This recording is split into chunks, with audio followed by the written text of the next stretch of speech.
A todos os que nos ouvem. Estamos iniciando mais um estudo da série de estudos do canal que tem o nome sugestivo de Estudos e Reflexões da IBC, que é a Igreja Batista do Caminho. Estamos estudando hoje o livro de Joel. É um texto que faz parte de um conjunto de textos chamado Pequenos Profetas. Pequenos porque tem poucas páginas cada livro, assim chamado livro, porque mesmo tendo hoje poucas páginas, à época dos rolos de pergaminho ou papiro, eram volumosos os rolos. E iniciamos o estudo de Joel escolhendo esse texto, o texto desse profeta, acima de tudo porque é pouco divulgado. Nós temos poucos escritos, nós lemos poucas vezes alguma coisa sobre as profecias de Joel. Também porque ele se dirige a Israel, ele se dirige aos anciãos, portanto, aos líderes. Mas também ele diz na introdução ao livro que se dirige a todos os povos da terra.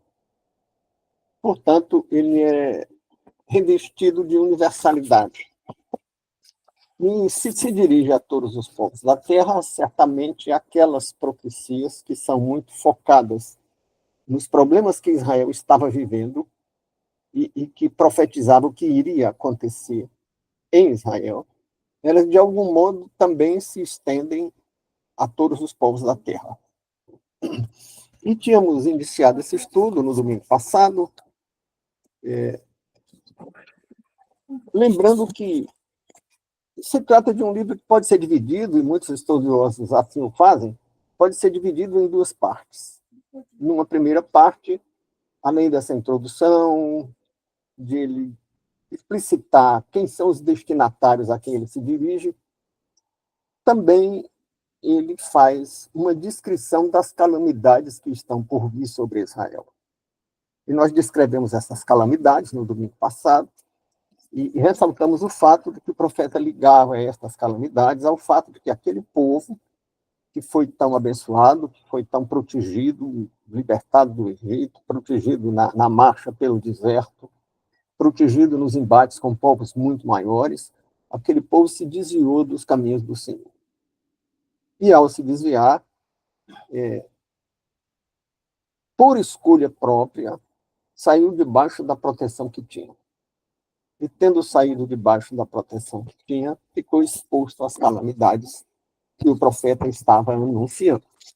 E ele fala de gafanhotos, e em seguida fala de uma espécie de gafanhoto migratório, a locusta, e depois fala do pulgão, dizendo que o que escapou do gafanhoto a lagarta comeu, o que escapou da lagarta a locusta destruiu, o que escapou da locusta o pulgão completou a destruição.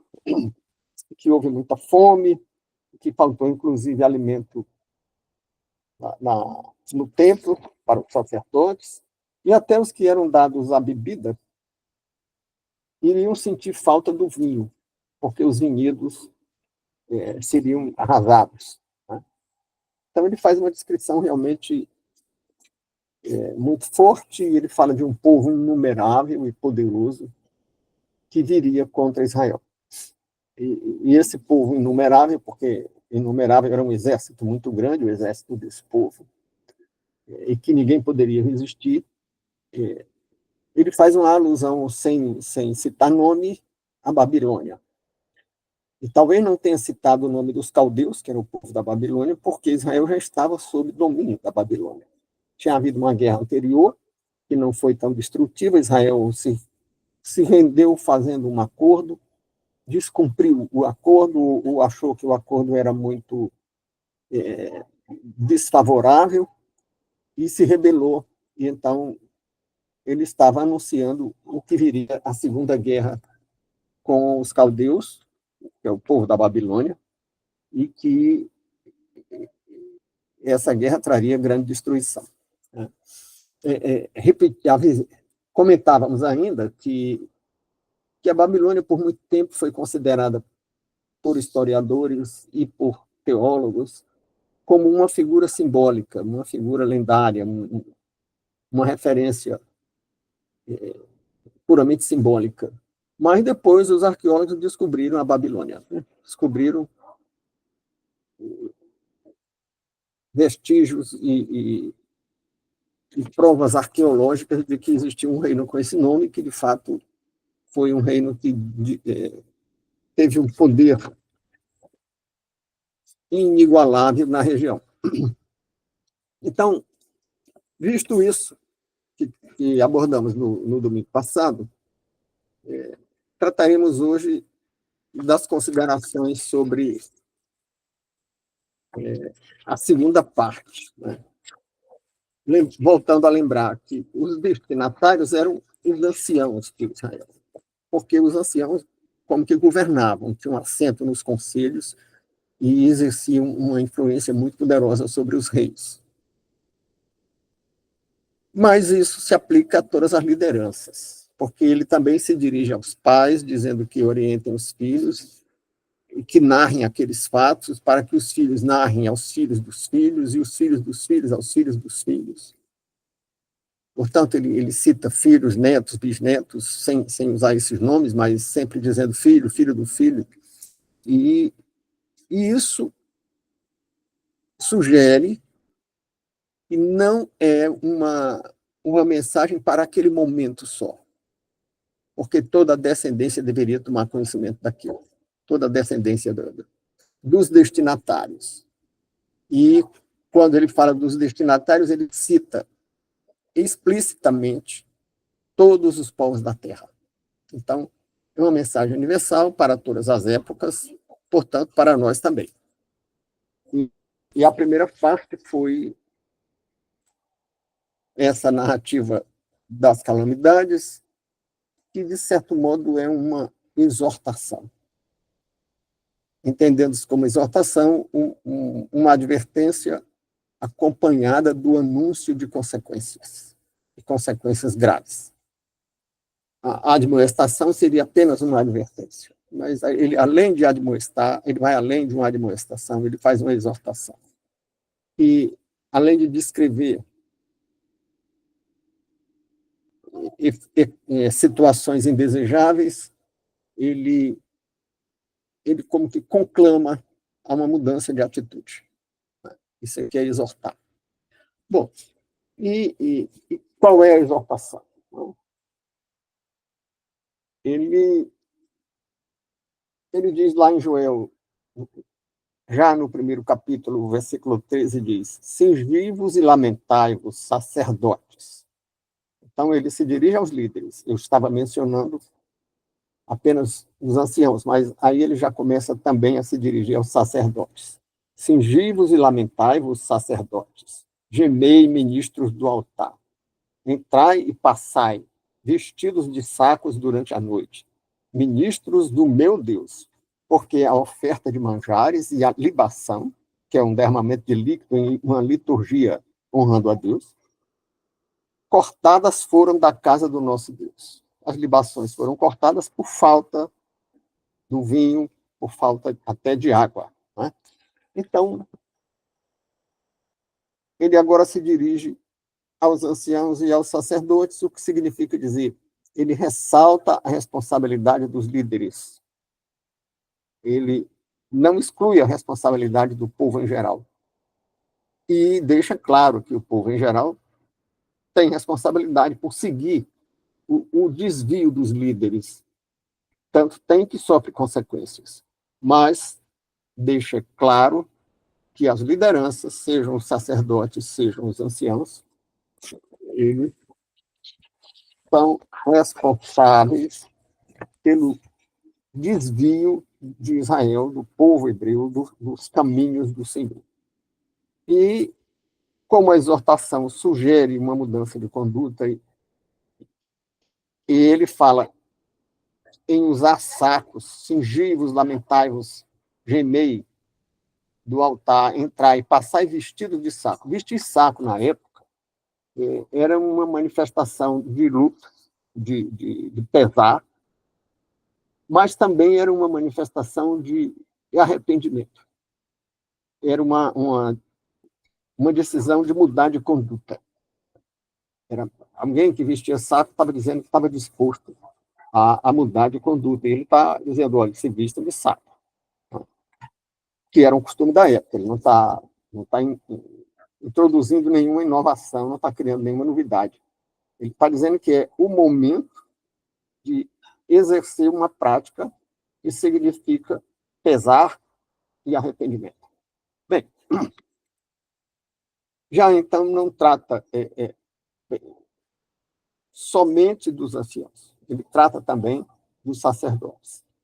E agora enfatiza a necessidade de uma nova conduta e de arrependimento, não apenas descreve calamidades, como foi na primeira parte.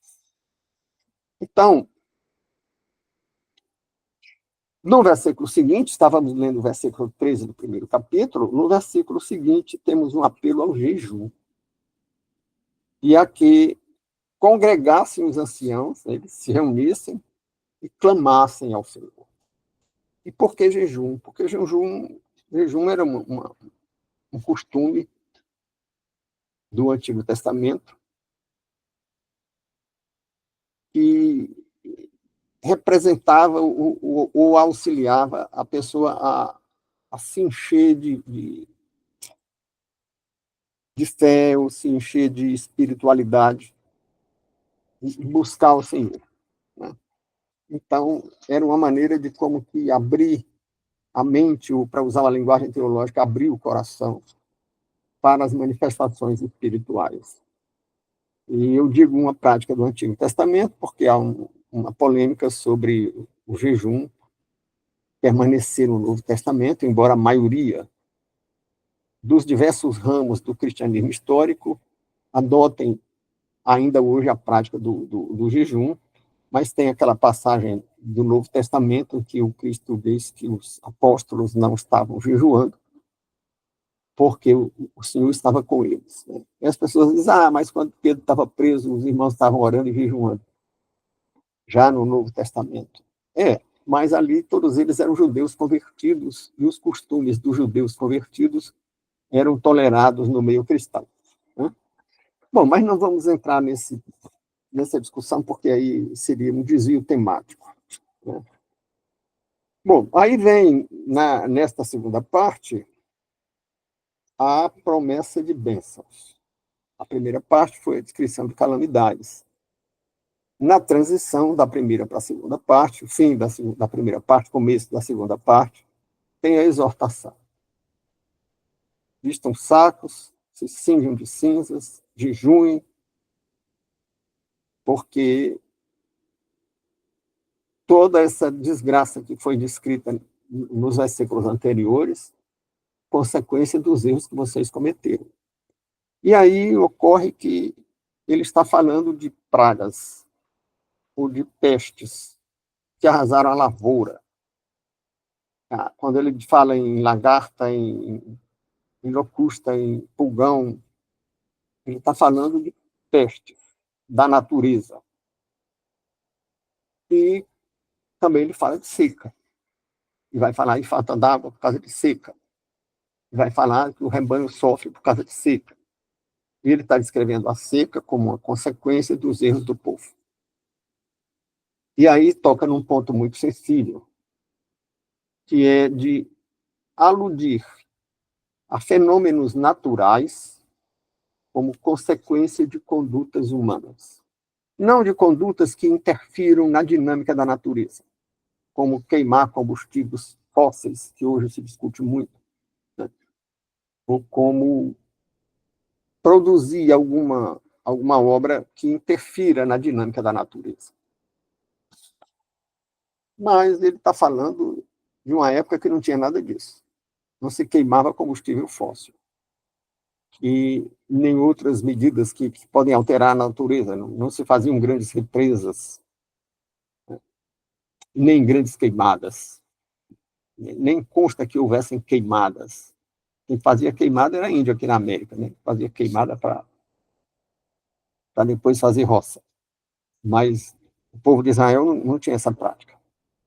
Então, essas consequências via fenômenos naturais, essas consequências que chegavam até Israel através de fenômenos naturais, inclusive a seca, é apresentada como consequência de condutas que desagradam o Criador. Portanto, ele está dizendo que Deus está no controle de tudo, inclusive dos fenômenos naturais. E aí vem aquela discussão, não tem nada a ver, a seca não é consequência de nenhum fenômeno espiritual ou sobrenatural, a seca é um fenômeno natural. Os meteorologistas, os climatologistas explicam muito bem, conseguem prever. É, explicam muito bem a dinâmica, mas não é uma explicação radical no sentido de ir à raiz dos fenômenos. Explica a dinâmica, fala das correntes aéreas, fala da temperatura dos oceanos, fala da diferença de temperatura entre regiões da Terra, provocando mudança nas correntes aéreas. Mas não explica as transformações nessa dinâmica. Não explica nem sequer as leis que regem essas dinâmicas. Explica, diz, escreve, tem as leis da física, muito bem, tem, mas não diz por que elas são assim. Tem a lei da ação e reação lá na mecânica, tem, mas por que é assim? Né? Então, esse momento em que ele se refere aos fenômenos naturais como consequência do desvio de conduta do povo hebreu, ele não está dizendo que é uma consequência física, material. Digamos, hoje se fala muito em mudança climática como consequência de fenômenos físicos, queima de combustíveis fósseis ou concentração de veículos cuja a carroceria metálica esquenta muito, criando uma ilha de calor nas cidades, ou outros fenômenos, o desmatamento e tal. Mas aí não tinha nada disso, e ele está dizendo que houve consequência foi do fato de o povo hebreu ter abandonado os caminhos do Senhor. Portanto, ele está levantando um aspecto que hoje está esquecido. Hoje se discute pouco, se divulga pouco, se prega pouco o livro de Joel, porque o livro de Joel trata desse aspecto que ninguém quer falar nisso hoje. Ninguém quer falar nisso porque tem consciência de que vai encontrar uma barreira de incredulidade muito grande. Né? E as pessoas dizem logo que isso é ignorância, pensar que uma seca ou digamos, um tremor de terra ou algum fenômeno da natureza seja consequência dos desvios espirituais dos homens. Né? Mas é o que o profeta está dizendo. E quem reconhece a revelação deve pensar sobre isso. Agora, o núcleo da segunda parte é já no capítulo 2, quando a gente tem no versículo 18 as promessas de bênção. Então, o versículo 18 do capítulo 2 do livro de Joel diz o seguinte: então o Senhor terá zelo da sua terra e se compadecerá do seu povo. E o Senhor responderá e dirá ao seu povo: eis que vos envio o trigo, o mosto e o óleo, e deles sereis fartos, e não vos entregareis mais ao opróbrio entre as nações.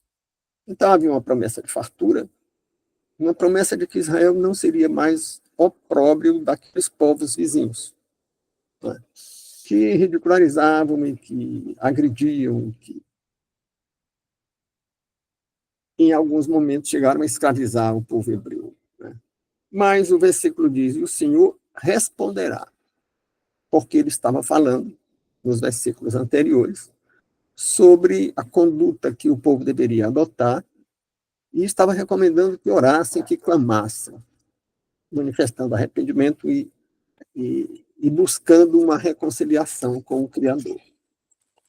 E então ele está dizendo que o Senhor responderá se o povo realmente não apenas manifestar arrependimento vestindo o saco, mas realmente houver um arrependimento sincero.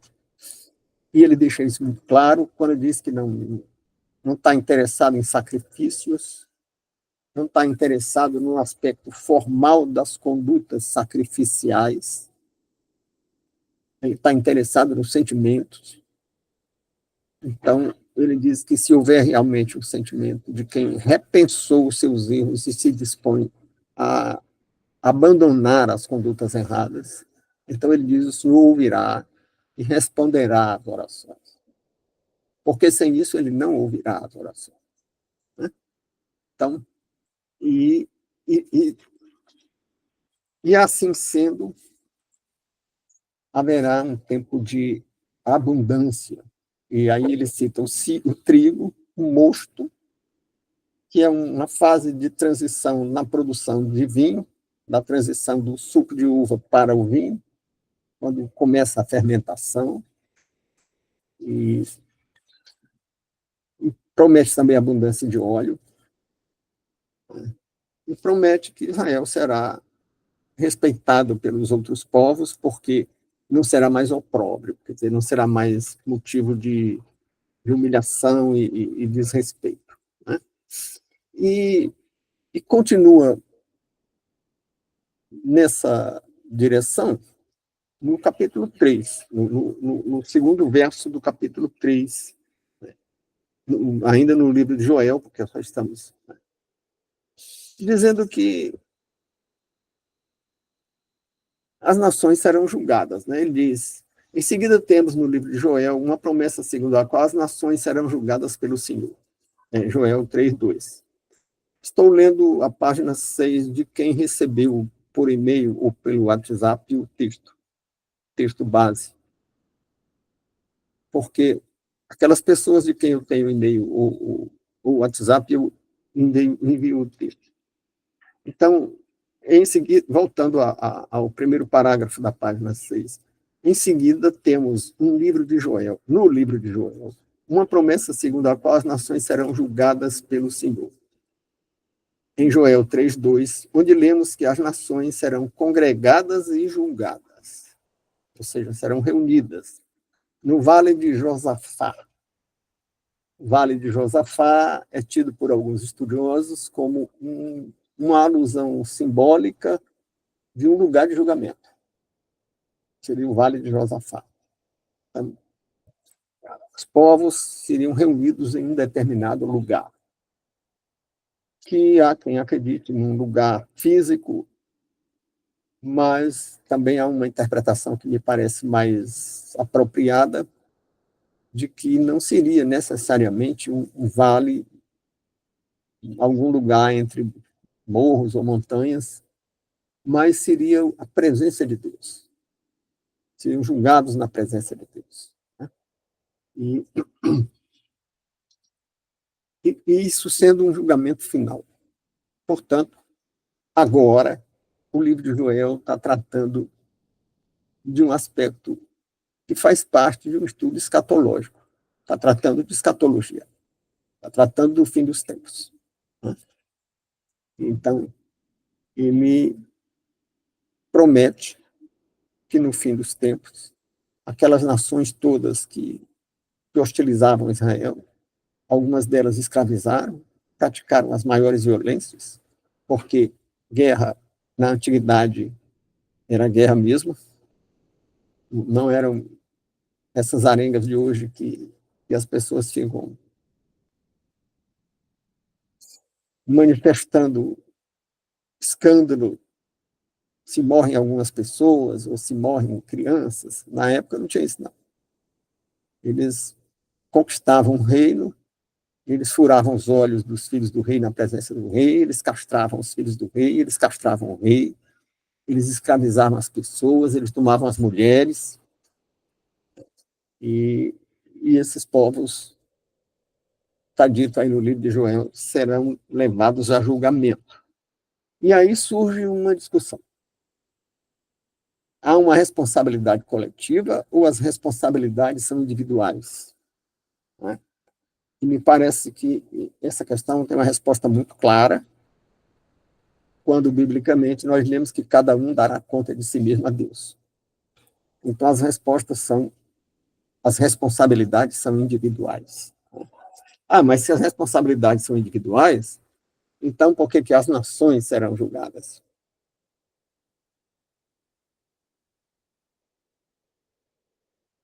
Sim, as nações serão julgadas, mas cada um integrante de cada nação será julgado na medida da sua participação nos atos que estão sendo julgados. A mesma coisa que se faz hoje no direito penal. O sujeito faz parte de uma organização criminosa. A organização criminosa pode ser julgada. Não como réu. A organização criminosa em si não é réu. Mas ela entra no julgamento. Cada réu responde individualmente por suas condutas, na medida da participação na organização criminosa, ou numa quadrilha. Digamos, uma quadrilha faz um assalto e mata alguém durante o assalto.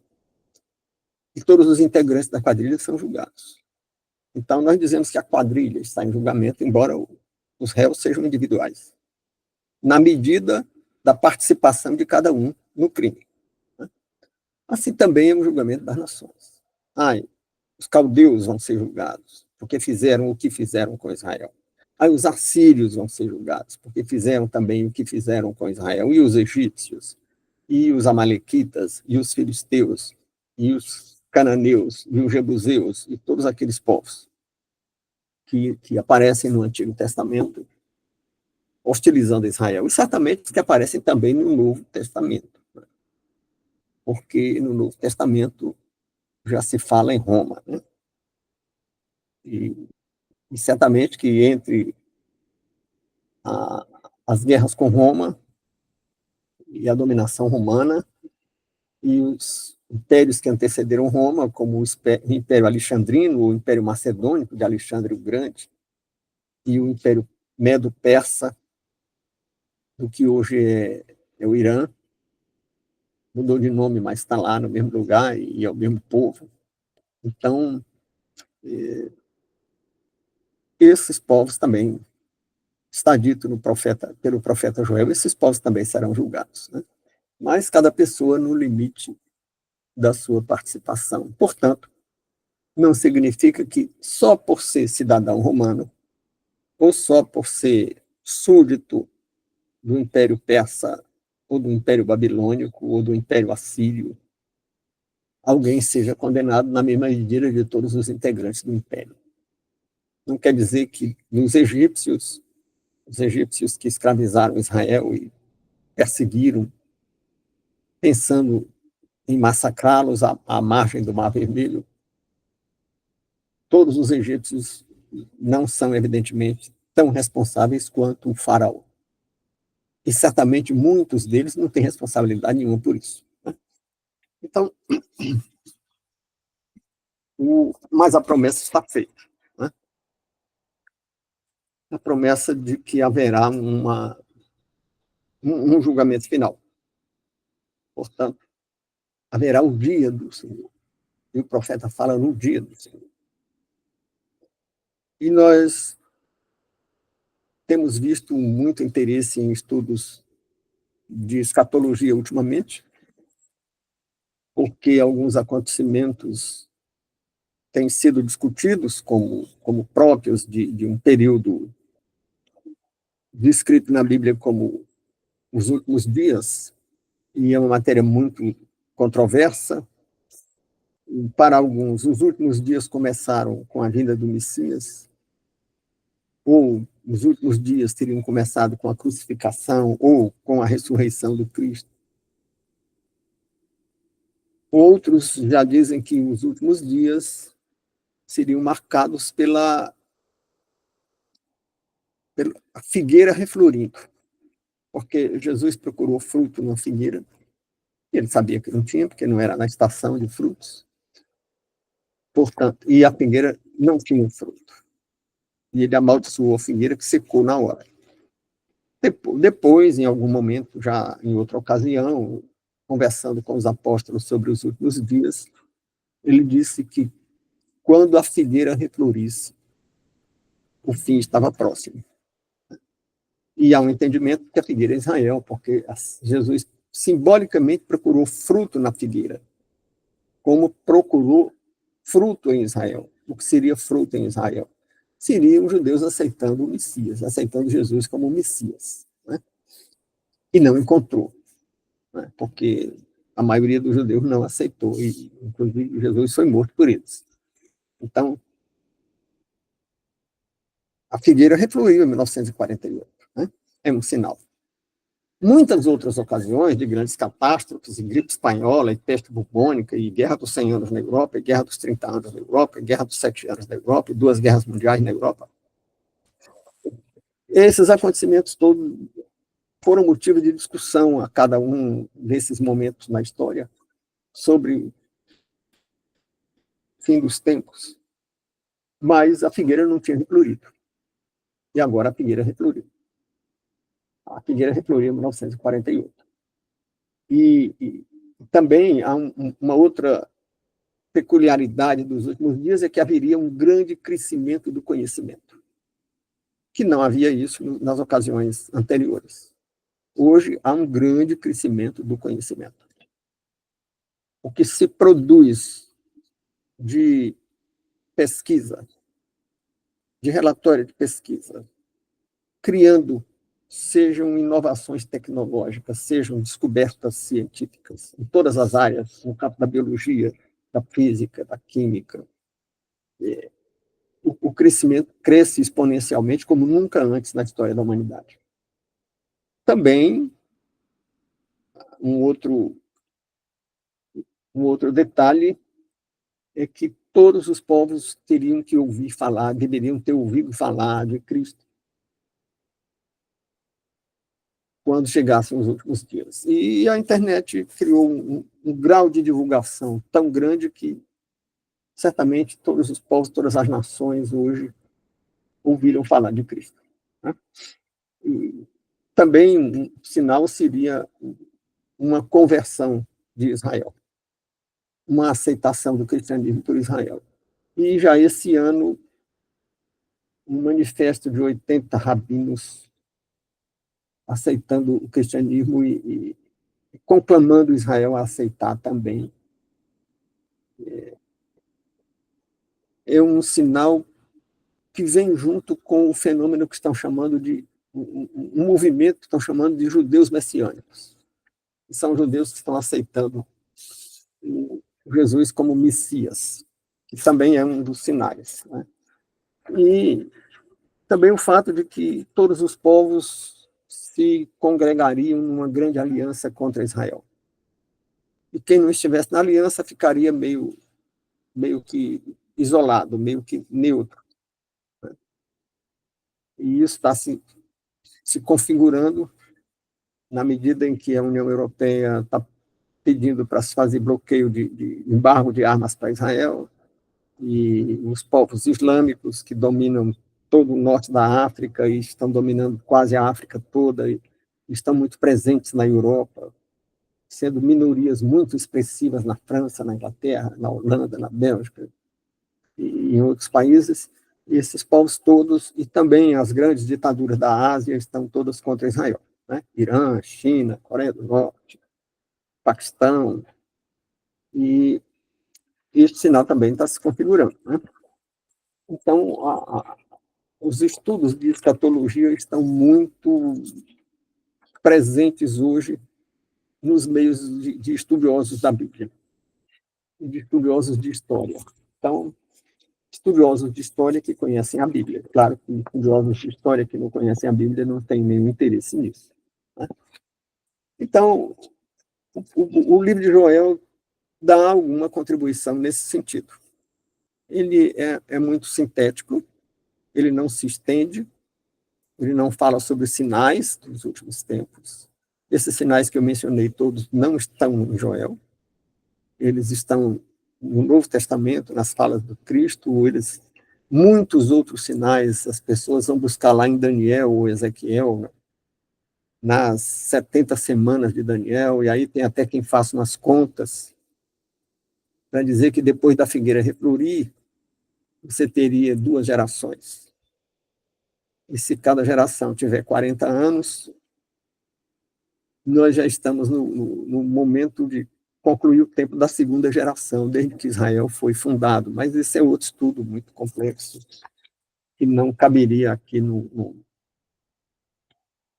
apêndice do estudo do profeta Daniel, que não é um livro de escatologia, mas que contém um pequeno trecho escatológico, quando ele fala, na parte que nós citamos aqui, que todas as nações seriam reunidas e julgadas, né?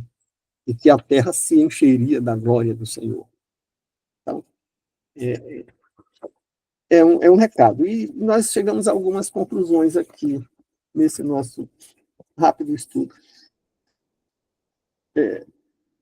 As conclusões que nós enumeramos aqui na página 6 são as seguintes. Tudo está sob o controle do Senhor. Por que nós dizemos que tudo está sob o controle? Porque tanto peste na lavoura, como seca, que é um fenômeno meteorológico, ou climático, tudo isso está sob o controle do Senhor, nas palavras de Joel. Tanto estão sob o controle do Senhor que o Senhor está usando isso para castigar Israel, né? Então é a ideia de castigo, que é outra ideia que pouco se fala hoje nas pregações. E uma outra conclusão que nós podemos extrair daí é que a conduta humana tem consequências no mundo sobrenatural. Ou como algumas pessoas gostam de dizer, tem consequências sobrenaturais. E que consequências são essas no livro de Joel? Pestes da lavoura e seca. Só isso? Só não, porque já seria muita coisa. Mas ainda tem mais. Guerra. Porque ele fala de um povo inumerável, um povo que não se pode contar, muito poderoso e irresistível, que viria trazer destruição. E há até quem interprete que gafanhoto, e locusta, e pulgão, e seca seriam referências simbólicas à devastação que os caldeus iriam causar em Israel. Porque a guerra com os caldeus, a invasão dos exércitos da Babilônia, teriam o efeito destruidor, seria uma calamidade como um conjunto de pestes na lavoura agravados por uma seca ao mesmo tempo, né? Então, de uma maneira ou de outra, nós estamos vendo que a conduta humana tem consequências no mundo sobrenatural. Porque, mesmo quem afaste a ideia de que seca e mesmo pestes na lavoura não seriam um fenômeno sobrenatural, aí teria. E a conduta humana? E o exército da Babilônia vindo contra Israel? É porque Israel não quis pagar os tributos que tinha se comprometido a pagar quando perdeu a primeira guerra com os caldeus. Mas por que Israel decidiu deixar de pagar? Que decisão maluca foi essa, né? Sabendo que não tinha a menor condição de resistir aos caldeus, né? E por que os caldeus foram tão impiedosos na Segunda Guerra com Israel, quando na Primeira Guerra com Israel tinham sido bastante tolerantes e tinham imposto obrigações relativamente leves para os padrões da época. E os padrões da época, começando com os assírios, esse período de flagelo de Israel e Judá. Eu estou dizendo Israel porque eu estou falando dos filhos de Abraão como um todo. Mas aí o profeta está falando de uma época que o reino já tinha se dividido. Tem o reino de Judá e tem Efraim. o reino de Judá e as outras tribos todas no reino de Efraim, que é Israel. Mas, considerando o conjunto todo como Israel, os flagelos mais violentos que Israel sofreu começam com os assírios. Os assírios eram temidos por todo mundo pela violência que faziam. E depois os caldeus. E alguém teve a loucura de dar pretexto à Babilônia para uma nova guerra contra Israel. E a Babilônia veio com uma violência muito superior à da guerra anterior. Né? E muitas vezes, na história, nós observamos condutas difíceis de se compreender. Tem uma historiadora americana chamada Barbara Tuchman, que tem um livro chamado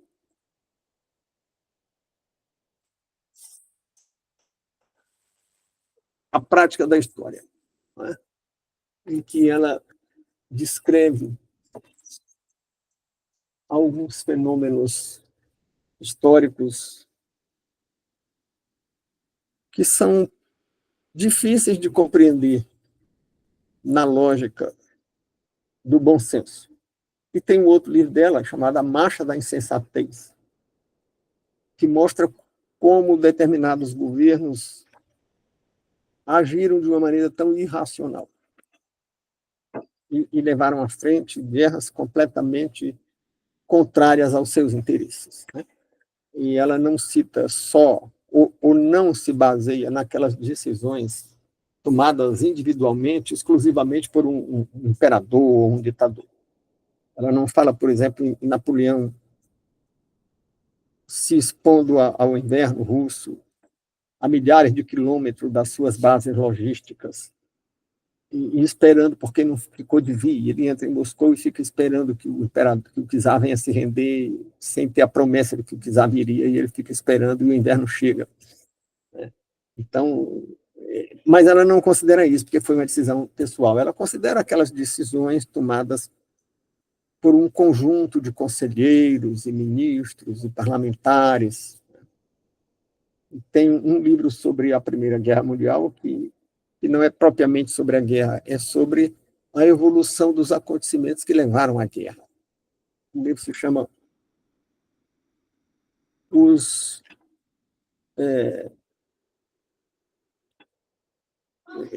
Sonâmbulos, né? Que é uma alusão ao fato de que os líderes, tanto da França como da Alemanha, da Rússia, do Império Austro-Húngaro, agiram como sonâmbulos, que agem dormindo sem saber o que estão fazendo, né? Porque eles estavam marchando para um desastre e era óbvio que haveria um desastre e algumas pessoas avisaram. O próprio arquiduque Francisco Ferdinando, que foi assassinado em Sarajevo, e assassinado que foi o detonador da guerra, ele advertia que se houvesse uma guerra entre os grandes impérios, ou o Império Austro-Húngaro ou o Império Russo desmoronaria. E, na verdade, foi pior do que ele dizia, porque desmoronaram não só um dos dois, mas ambos, e não só os dois. O Império Alemão também desmoronou, e o Império Turco-Otomano, que já estava muito ruim, também desmoronou. Né? Mas todo mundo marchou para a tragédia. Um livro da Barbara Tuchman também sobre a Primeira Guerra, o livro Canhões de Agosto, ela conta que um primo do czar, que iria comandar, e comandou no começo da guerra os exércitos russos, que era um homem duro, feito na guerra, veterano das guerras de conquista na Ásia Central, as guerras de meados do século XIX, né? Ele quando foi feita a declaração de guerra e o comando dos exércitos foi entregue a ele, ele chorou, porque sabia o tamanho do buraco, nós diríamos na linguagem de hoje. Mas as pessoas marcharam para o buraco, o que a Barbara Tuchman chama de marcha da insensatez. E hoje parece que nós estamos vivendo um tempo de marcha da insensatez, um tempo de sonâmbulos, porque nos 3 últimos anos, a cada dia, mais um passo é dado na direção da tragédia na direção numa direção que contraria os interesses de todas as partes envolvidas. É uma marcha suicida. E ninguém se pergunta se isso é apenas um fenômeno natural ou um fenômeno sobrenatural, né? E Joel está dizendo que essas coisas têm uma dimensão sobrenatural. É um pequeno esboço de interpretações que se podem fazer e de lições que se podem extrair do livro de Joel, cuja leitura recomendamos. Recomendamos, leiam o livro de Joel. E recomendamos, busquem estudos do livro de Joel. São poucos, não é comum, mas é possível encontrar nas Bíblias de estudo, que tem comentários, e em outras fontes bibliográficas. Então, muito obrigado pela participação dos que estão nos ouvindo. Lembrando que o canal será mais divulgado pela plataforma. Se vocês derem o like, né, dedinho polegar para cima, e se assistirem até o fim, e se compartilharem, e principalmente se comentarem, se enviarem comentários ou perguntas. É o que pedimos que façam. E agradecendo a presença, os likes, os compartilhamentos, e convidando para o nosso próximo estudo. Até lá!